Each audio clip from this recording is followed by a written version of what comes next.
सर्वमंगलमांगल्ये शिवे सर्वार्थसाधिके शरण्ये त्र्यंबके गौरी नारायणी नमोस्तुते। नारायणी नमोस्तुते।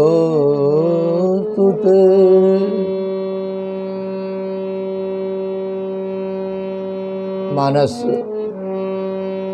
महामयी में हम सभी भक्तजन माता सती के चरित्र का श्रवण कर रहे हैं और श्री रामचरितमानस में श्री राम कथा में वर्णित माता सती के चरित्र में एक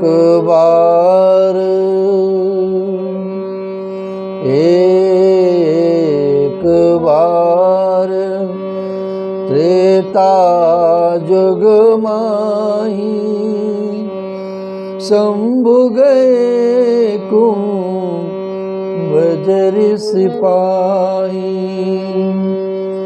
संग सती जग जननी भवानी संग सती जग जननी भवानी पूजे ऋषि अखिलेश्वर जानी पूजे ऋषि अखिलेश्वर जानी। एक बार त्रेता युग की बात है।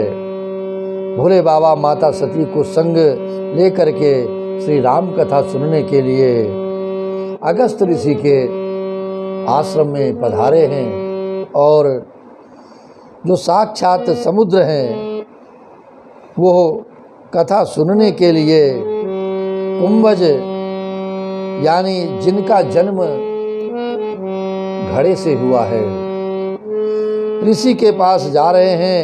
और यह विशेषता श्री राम कथा की है क्योंकि जब तक हम अपनी उपाधियों को त्याग करके अपना अहंकार समाप्त करके और जैसा कि संत उपदेश करते हैं कि जब कभी हम किसी संत की शरण में जाएं, किसी सत्संग में जाएं, किसी राम कथा श्रीमद् भागवत कथा का श्रवण करने के लिए जाएं, तो जो व्यास पीठ पर व्यास जी विराजमान होते हैं उनके द्वारा कही गई वाणी को, उनके द्वारा दिए गए सत्संग को और उनके द्वारा कही गई श्री राम कथा श्रीमद् भागवत कथा को श्रवण करने से पहले अपना जो ये घट है शरीर मन रूपी जो घट है उसे हमें पूर्ण रूप से खाली करके जाना चाहिए। क्योंकि अगर हमारा मन किसी भी चीज़ से भरा हुआ है, हमारा मन पहले से ही इतना ज्ञानी है, हमारा हृदय हमारा विवेक इतनी जानकारियाँ रखता है, तो उस घड़े पे जो भी चीज़ हम रखेंगे, जो भी चीज़ उस घड़े में डालेंगे वो बाहर निकल जाएगी। इसलिए जब तक हमारा यह मन रूपी घट, बुद्धि रूपी घट खाली नहीं होगा तब तक हम वहाँ से कुछ ले नहीं पाएंगे। इसलिए जब भी हम किसी संत की शरण में जाएं तो मेरा ज्ञान, मेरी उपाधि और मेरे मन में जो भी कुछ है उसे बिल्कुल त्याग करके जाना चाहिए और समझना चाहिए अपने मन में कि आज जो भी यहाँ से मुझे ग्रहण करने को मिलेगा उसे मैं अपने हृदय में धारण करूँगा, उसे मैं भक्ति पूर्वक प्रेम से श्रवण करूँगा और तभी आपको कुछ उस संत की शरण से, उस व्यासपीठ से, उस व्यास के द्वारा जो भी प्रयास किया जा रहा है सनातन संस्कृति के लिए, तभी हम कुछ ग्रहण कर पाएंगे। और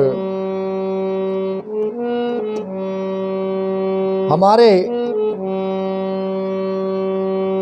अंदर जो भी भ्रम, मोह, संशय भी हो, उन्हें हमें त्याग देना चाहिए, तभी हम कुछ ग्रहण कर पाते हैं वहाँ से। यहाँ पर भगवान शिव समस्त उपाधियों को त्याग कर कथा सुनने के लिए चले दिए हैं। वही माता सती जगत जननी है और यह उपाधि उनके मन में, उनके हृदय में बनी रहती है और इसी उपाधि को लेकर के वो भगवान भोलेनाथ के साथ साथ में कथा का श्रवण करने के लिए जा रही हैं। यही कारण था कि माता सती कथा से वंचित रह गई और उन्हें कथा श्रवण करने का अवसर नहीं प्राप्त हुआ, क्योंकि उपाधियों से हृदय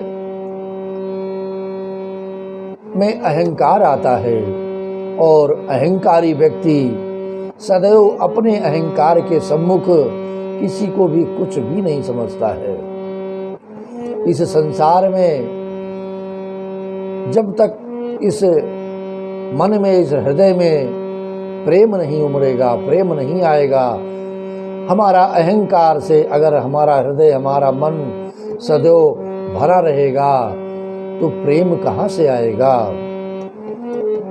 प्रेम जब हम बिल्कुल समर्पित हो जाते हैं, अपने मन में समर्पण रखते हैं किसी के भी प्रति, गुरु के प्रति, श्री हनुमान जी के प्रति, मेरे प्रभु कनक बिहारी सरकार के प्रति, जब हम बिल्कुल समर्पित होकर के अपने को समर्पण में पाते हैं, तभी हम कुछ ग्रहण कर पाएंगे। और माता सती के मन में श्री राम कथा नहीं जा पाई और वो नहीं श्रवण कर पाई। पूजे ऋषि अखिलेश्वर जानी। अगस्त जी ने अखिल ब्रह्मांड का वो ईश्वर जान करके दोनों चरणों में उन्हें प्रणाम किया है और प्रणाम करते हुए जितना भी जो भी आदर सत्कार हो सकता था वो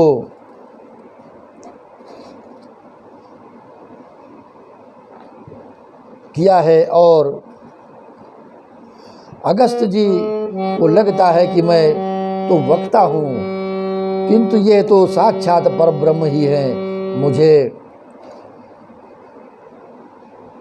बड़प्पन प्रदान करने के लिए आए हैं। और देखिए, श्रोता और वक्ता में ऐसा संबंध होना चाहिए कि आप जानते हैं कि जब गरुड़ जी कागभूषुंड जी के पास श्री राम कथा सुनने गए थे और जब संपूर्ण श्री राम कथा हो गई और विदाई का अवसर आया तो जाते जाते गरुड़ जी ने कागभूषुंड जी से पूछा कि एक बात बतलाइए महाराज जी, वो क्या बात है? क्या हमारे जाने के बाद आप कभी हमें याद करेंगे? आपको हमारी याद बनी रहेगी? कागभूषुंड जी ने कहा हाँ हाँ अवश्य याद करेंगे। गरुड़ जी, आप हमें किस रूप में याद करेंगे?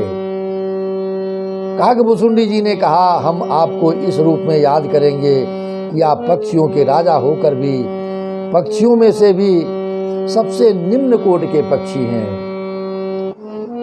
और कौवा उसके पास आप राम कथा सुनने के लिए आए हैं। ये आपकी बड़ी ही कृपा है।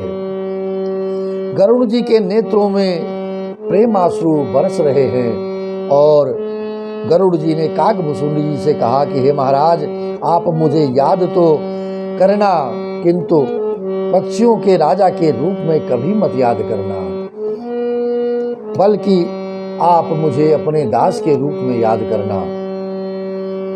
पुने पुने वो माँ कहे बिहन जाने हो सदा मोहि निज किंकर। पुनि पुनि वो माँ कहीं विहंग बर, जाने हो सदा मोहि निज किंकर। जाने हो सदा मोहि निज किंकर। इस बात को सुन करके कागभूषुंडी जी ने कहा कि हे गरुड़, तुमहि न संशय मोहन माया, तुमहि न संशय मोहन माया। आपको न तो संशय है, न मोह है और न माया व्याप्त है। हे गरुड़ जी महाराज, मुझे तो ऐसा लगता है कि आप मेरे पास स्वयं चल करके नहीं आए हैं, बल्कि मुझे बड़प्पन प्रदान करने के लिए यहाँ पर पधारे हैं। और श्री रघुनाथ जी ने आपको स्वयं मेरे पास भेजा है। पठय मोह मिस खगपति तोहि, रघुपति दीन बड़ाई मोई। रघुपति दीन बड़ाई मोई। इस प्रकार जब श्रोता एवं वक्ता में एक दूसरे के प्रति श्रद्धा का भाव हो जाता है तथा कथा सार्थक तभी सिद्ध होती है। ये राम कथा मुनि बर्ज बखानी,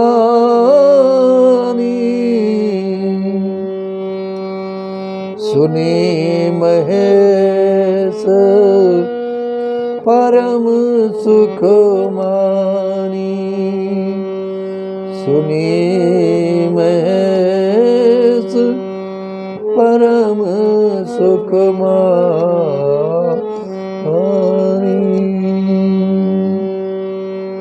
जय जय श्री सीताराम, जय जय श्री सीताराम, जय जय श्री सीताराम।